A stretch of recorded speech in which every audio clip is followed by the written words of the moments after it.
Chapter 18. And it came about after this that David made an attack on the Philistines and overcame them, and took Gath with its daughter towns out of the hands of the Philistines. And he overcame Moab, and the Moabites became his servants and gave him offerings. Then David overcame Hadadezer, king of Zobah, near Hamath, when he was going to make his power seen by the river Euphrates.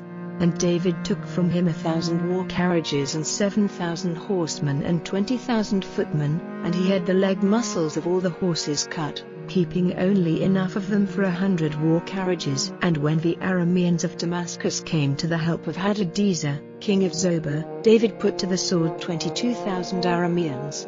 Then David put armed forces in Damascus, and the Arameans became his servants and gave him offerings. And the Lord made David overcome wherever he went. And the gold body covers of the servants of Hadadezer, David took to Jerusalem.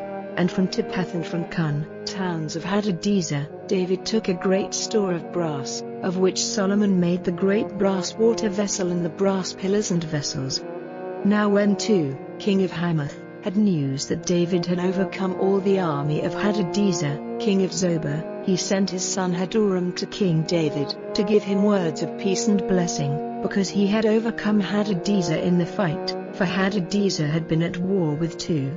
And he gave him all sorts of vessels of gold and silver and brass.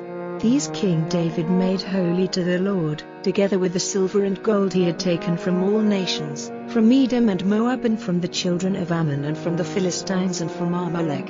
And when he came back from putting to the sword 18,000 of the Edomites in the valley of Salt, David put armed forces in all the towns of Edom, and all the Edomites became servants to David. The Lord made David overcome wherever he went. So David was king over all Israel, judging and giving right decisions for all his people. And Joab, the son of Zeruiah, was chief of the army, and Jehoshaphat, son of Ahilud, was keeper of the records. And Zadok, the son of Ahitub, and Ahimelech, the son of Abiathar, were priests, and Shavsha was the scribe, and Benaiah, the son of Jehoiada, was over the Cherethites and the Pelethites, and the sons of David were chief of those whose places were at the king's side.